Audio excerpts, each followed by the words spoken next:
지난 설 명절에 진짜 사나이라고 하는 TV 프로그램을 보았습니다. 해병대 신병훈련을 연예인들이 들어가서 받는 그런 장면인데, 이미 군대에 갔다 오신 분들은 다 경험한 남자분들의 이야기입니다만, 국민이 맨 처음 가는 곳은 다른 곳이 아니라 훈련소지요. 훈련소 중에서도 다른 곳이 아니라 해병대니까 훨씬 더 군기가 엄격하더라고요. 그 훈련소에서 하는 일은 다른 게 아닙니다. 전에 학생이든지 연예인이든지 공무원이든지 회사원이든지 관계가 없습니다. 민간인의 탈을 벗겨내고 대한민국 군인으로서의 그러한 변신을 이루는 곳이 바로 훈련소입니다.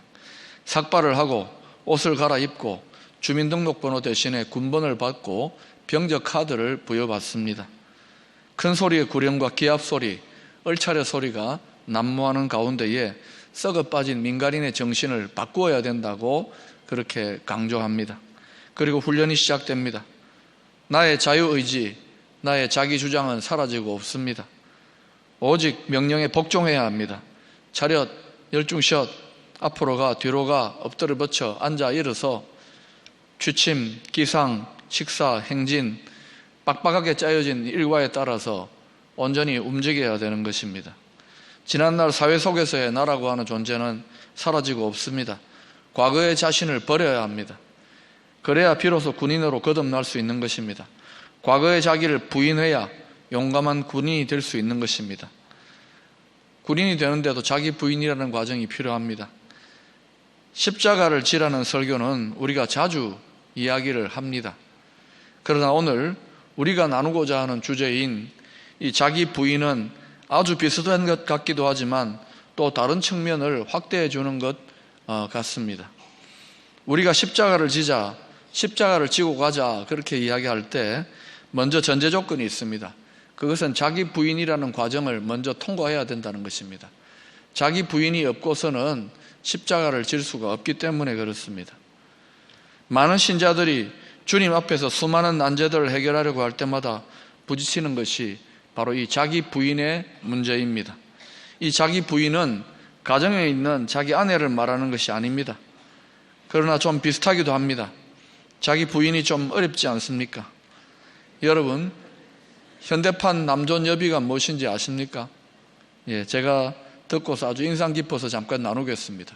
남자가 존재하려면 여자의 비위를 맞춰야 한다. 그게 현대판 남존 여비라고 합니다. 이렇듯이 자기 부인이 어렵습니다. 신앙생활을 여러 가지로 정의할 수 있겠지만 오늘 본문을 통해서 생각해 볼 때 신앙은 역설적인 진리라고 할 수 있습니다. 자기를 부인하고 그리고 십자가를 지면 새로운 길이 열린다. 예수님께서 가르치실 때마다 제자들은 이해하기가 어려웠던 것이 있습니다. 왜냐? 그것은 예수님께서 말씀하시는 내용의 대부분이 역설적인 그러한 진리를 말하고 있기 때문입니다. 애통하는데 복이 있다. 작은 자인데 큰 자가 된다. 낮추면 높아진다. 죽으면 산다. 역설적이라는 말은 인간의 가치관으로 말하면 모순되는 것 같이 느껴진다는 것입니다. 예수님 말씀의 핵심은 역설적일 뿐만 아니라 예수님의 삶 자체, 그 자체가 역설적이었습니다. 하나님의 아들이 이 땅에 피조물로 오신 것 자체가 역설적 아닙니까? 또 한번 생각해 보세요. 하나님의 아들이 이 땅에서 고생해서 나중에는 십자가에 죽기까지 고난받은 것도 역설적입니다. 또 십자가의 길을 통해서 하나님께서 다시 그분을 하나님의 아들로 높이셔서 영화롭게 하신 그 일도 역시 역설적입니다. 예수님의 전체 일생 그리고 메시지 자체가 역설적이라는 것을 우리가 알 수가 있는 것입니다. 어떤 사람이 이런 질문을 받았습니다. 당신 인생에 끊임없이 괴롭혔던 장애물이 도대체 무엇입니까? 당신을 위협했던 가장 위험한 인물이 누구십니까? 이 사람이 곰곰이 생각을 해보니까 자신의 인생을 방해했던 가장 큰 문제가 바로 나 자신이었다는 것을 알게 되었습니다. 역설적이지 않습니까? 나를 열등감에 빠뜨리고 상처를 준 가장 위험한 인물이 바로 나 자신입니다. 내 속에 있는 시기, 미움, 분노, 염려가 하나님의 축복을 방해한 것입니다.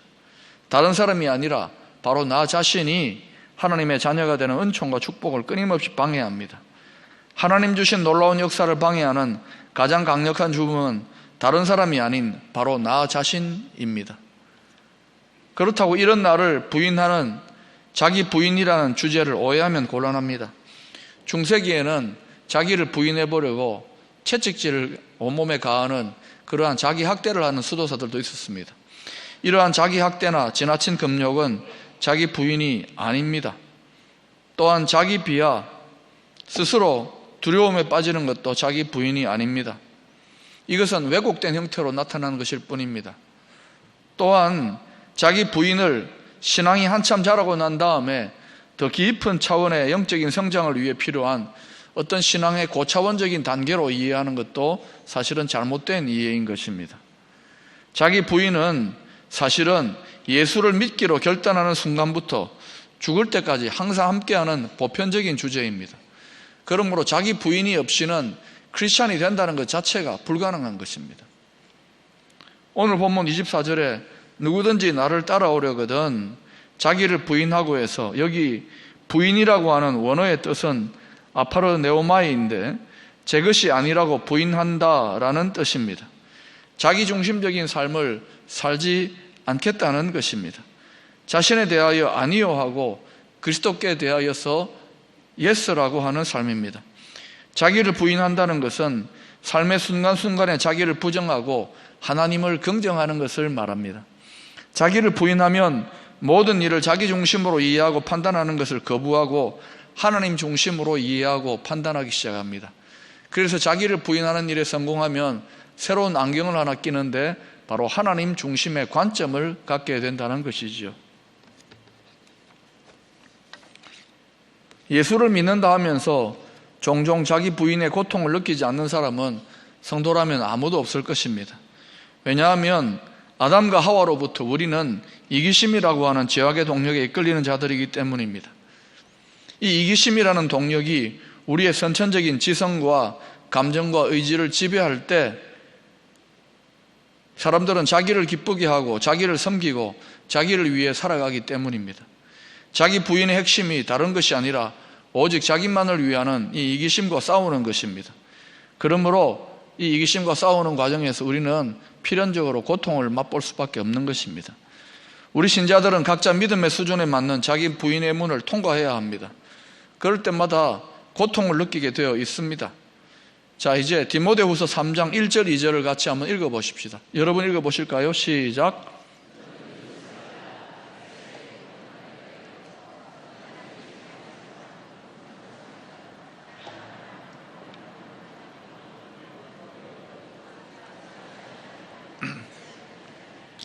여기에 자기를 사랑하며, 이 말씀은 우리 시대의 현실을 반영하는 것 같지 않습니까?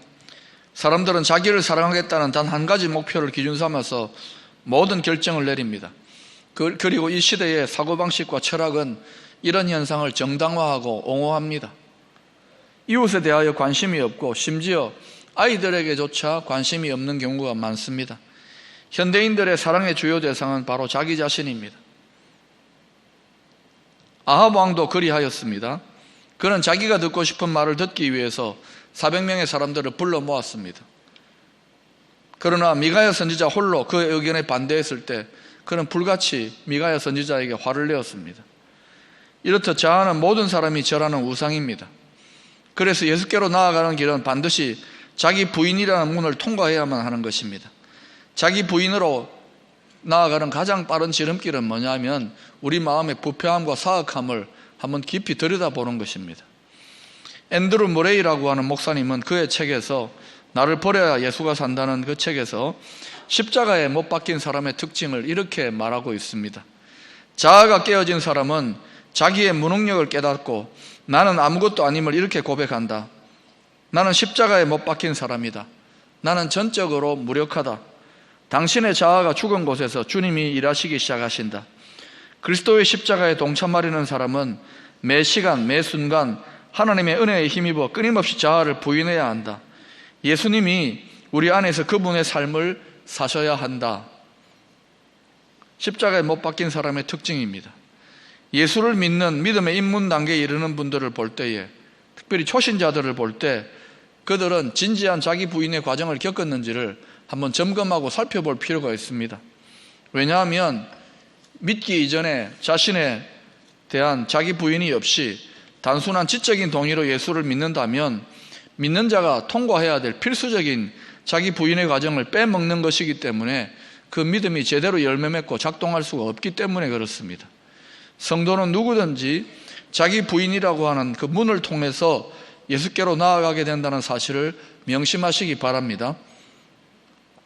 복음서를 보면 예수님께서는 제자들에게 자기를 따르는 자들은 십자가를 져야 한다고 6번에 걸쳐서 말씀하고 있습니다. 이 십자가를 진다라는 표현은 주님이 자기 부인을 가르치기 위해 즐겨 사용하신 상징적인 표현 중에 하나입니다. 오늘 본문 24절의 말씀, 누구든지 나를 따라오려거든 자기를 부인하고 자기 십자가를 지고 나를 따를 것이니라. 이 말씀은 예수님의 공생의 사역의 마지막 부분에 제자들에게 말씀하신 것입니다. 예수님이 나를 따를 것이니라 할 때 이 따를 것이니라는 그 시제가 현재 명령법입니다. 한 번, 두 번 정도가 아니라 지속적으로 끊임없이 따라오라고 하는 강한 명령을 포함하고 있는 것입니다. 그들이 예수님을 따르기 시작했을 때 그들은 나름대로 많은 대가를 지불해야만 했습니다. 베드로는 사랑하는 아버지를 버려야만 했고 또 어부라는 직업을 포기했습니다. 마태는 세리라고 하는 편안한 직업을 버려야만 했습니다. 그런데 이렇게 자기 십자가를 진 듯한 그런 그들의 상황 속에서 2년 넘게 고생하며 배고프게 동네에서 쫓겨나기도 하며 예수님을 따라다니는 그들을 향하여 예수님은 지금 다시 한 번 더 제자들에게 자기 십자가를 지라고 말씀하고 계십니다. 이 말씀은 무슨 뜻입니까? 언제나 자기 십자가를 져야 한다는 뜻입니다. 우리가 1년을 믿었던 30년을 믿었던 날마다 자기 십자가를 져야 합니다. 바울은 갈라디아서 6장 17절에서 이렇게 말했습니다. 이후로는 누구든지 나를 괴롭게 하지 말라. 내가 내 몸에 예수의 흔적을 지니고 있노라. 여러분은 무슨 흔적을 가지고 있습니까? 신자의 흔적, 주님 제자의 흔적은 십자가인 줄로 믿습니다. 그런데 십자가를 내려놓을 수 있는 장소가 딱 한 군데 있습니다. 그것은 바로 자기 무덤입니다. 사실 날마다 십자가를 지라는 주님의 교훈에서 중심을 차지하고 있는 것은 고통입니다. 특별히 내적인 고통입니다. 우리는 외적인 고통만이 십자가라고 생각하는데 내적인 고통도 십자가인 것입니다. 그리스도인은 지극히 어려울 때뿐만 아니라 가장 잘 나갈 때도 십자가를 져야 합니다. 가끔 하나님께서 우리에게 큰 고난을 허락하실 수도 있습니다. 그러나 이것은 시련이고 단련이지 십자가가 아닙니다. 고통스럽게 자신을 부인한 사람이 지는 것이 바로 십자가입니다. 십자가는 그래서 의지적으로 자발적으로 지는 것입니다. 이런 의미에서 십자가는 자아의 죽음을 의미합니다. 좀 폭넓게 생각을 해보면 이 자아는 다른 자아가 아니라 바로 육신적인 자아를 말합니다. 육신적인 자아란 내가 원하는 것을 내가 원하는 때에 내가 원하는 방법으로 얻기를 원하는 내면입니다. 이것들은 성령의 생각과 반대되는 경향을 말합니다. 내 생각으로는 예배하고 싶지 않고 기도하고 싶지 않을 때 그것을 극복하고 예배드리고 기도하는 것입니다. 주님을 올려드리는 것, 그것이 바로 자기를 부인하는 것입니다. 토저는 그의 책 철저한 십자가에서 이렇게 말씀합니다. 우리는 십자가에 대해서 결단해야 한다. 선택은 두 가지뿐이다. 십자가를 회피하는 것이든지 다른 하나는 십자가 위에서 죽는 것이다. 그렇게 말했습니다. 십자가를 지기로 결단하는 성도에게 나타나는 것이 있는데 그것은 바로 하나님의 능력입니다. 하나님의 부활의 능력이 아무 곳에서나 나타난다고 생각하면 곤란합니다. 먼저 자기를 부인하고 자기 십자가를 지는 곳에, 다시 말하면 먼저 자아에 대해서 죽고 난 다음에 부활의 생명이 주어지는 것입니다. 주님을 위해 희생을 치른 사람들은 한 사람도 예외 없이 풍성한 보답을 받게 되어 있습니다. 십자가를 지기 때문에 이 세상의 즐거움을 잃어버린다는 측면만을 생각한다면 십자가가 가혹하고 두려운 것으로 느껴질 것입니다. 그러나 십자가를 통해서 영광스러운 보화들을 얻을 수 있다는 측면을 생각하면 우리는 십자가도 달게 지고 갈 수 있는 것입니다. 우리가 나를 부정할 때 얻는 것이 있습니다. 내가 집착했던 것, 삶을 걸려고 했던 것에서부터 상당한 자유함을 얻게 되는 것입니다. 사무엘 러더포드라고 하는 교회 지도자는 십자가에 대해서 이런 말을 했습니다. 그리스도의 십자가는 내가 져본 짐 중에서 가장 달콤한 짐이다. 그것은 새에 달린 날개와 같고 또 배에 달린 독과 같아서 나를 내 목적지 항구에 이르도록 도와준다라고 말했습니다. 성도들이 십자가를 졌을 때 그들은 오직 내세에서만 복을 받는 것이 아닙니다. 우리들의 큰 기업이 하늘에 간직된 것이 사실이지만 하나님께서는 또한 우리들에게 이 땅에서도 천국의 맛을 미리 보게 하신다는 그런 의미로 말씀하시는 것입니다. 마태복음 19장 29절에 보면은 이에 대해서 이렇게 증거하고 있습니다. 또 내 이름을 위하여 집이나 형제나 자매나 부모나 자식이나 전토를 벌인 자마다 여러 배를 받고, 이 여러 배를 받고 앞에 금세라고 하는 말이 빠져 있다고 생각해도 좋습니다. 금세의 여러 배를 받고 또 영생을 상속하리라. 손해나는 장사가 아니지 않습니까? 금세에도 여러 배를 받는 것입니다. 물론 그렇다고 하더라도 자기 부인이 고통스러운 것은 사실입니다. 그러나 자기 부인의 십자가 너머에는 찬란한 기쁨이 있는 것입니다. 우리가 육신적인 자아를 포기할 때 하나님께서 갚아주시는 것입니다. 십자가를 진 사람에게는 주님의 집에서 무수한 사람들이 형제 자매가 되어서 같이 한 가족이 되어지는 축복이 있는 것입니다. 그리스도를 위해 가정을 벌인 많은 사람들은 구속을 받은 교회에서 또한 가족보다 더 친밀하고 만족스러운 성도의 교제를 누리게 됩니다. 이 땅에서 금세의 몇 배의 복을 받은 것입니다. 그리고 하늘나라에서는 훨씬 더 큰 복을 약속하고 계십니다. 바로 내세의 영생과 상급을 받는 것입니다. 이제 마지막으로 어느 목사님의 간증 하나를 소개하고자 합니다. 한 집회 중에 목사님이 어떤 여인이 자기에게 다가와서 10대 아들이 마약을 하는데 좀 매일 기도해 달라는 요청을 했습니다. 목사님이 매일 기도해주는 약속은 할 수 없었지만 대신에 그 어머니에게 이렇게 기도에 대해서 가르쳐 줍니다. 주님의 빛이 이 아이를 보호하실 것입니다라고 날마다 상황을 보지 말고 믿음으로 선포하며 기도하라고 가르쳐 줍니다. 그러나 그 성도는 도저히 그렇게 할 수 없을 것 같다고 했습니다. 왜냐? 눈에 보이는 아이의 형편이 도무지 너무도 어려워 보였기 때문입니다. 그러나 15개월이 지난 후 다시 그 교회를 목사님이 방문했을 때 몰라볼 정도로 달라진 그 성도는 기쁨의 소식을 가지고 왔습니다. 한 번, 두 번 예배를 따라다니던 아이가 6개월 전에 회개하고 주님을 영접하였다는 것입니다. 그녀는 눈에 보이는 대로 기도한 것이 아니라 주님의 말씀을 붙들고 상황이 어떠하든지 간에 자기를 부인하고 입술의 고백을 믿음의 원리대로 말씀으로 선포하며 기도했던 것입니다. 그 결과로 그 믿음의 열매를 보게 되었죠. 그렇습니다. 우리 아이들의 현재의 모습만 보면 믿음의 고백을 할 수가 없고 야단만 치고 싶은 생각이 가득할지도 모릅니다. 그러나 말씀으로 기도로 믿음의 고백을 하는 것도 자기 부인의 한 단계일 것입니다. 이렇게 자기 부인이 아주 어렵고 거창한 것만 있는 것도 아닙니다. 작은 것부터 시작하는 것입니다. 우리에게 닥치고 있는 수많은 문제들 가운데 어려움이 있습니까? 하나님의 뜻을 구하는 가운데 내 뜻과 내 의지와 부딪히는 것들이 있습니까? 비록 자기 부인의 길이 좁고 힘든 길일지 모르지만 그 너머에는 주님 주시는 참된 평안과 참된 축복이 있다는 것을 기억하시면서 믿음의 선한 싸움에서 승리할 수 있기를 축원합니다.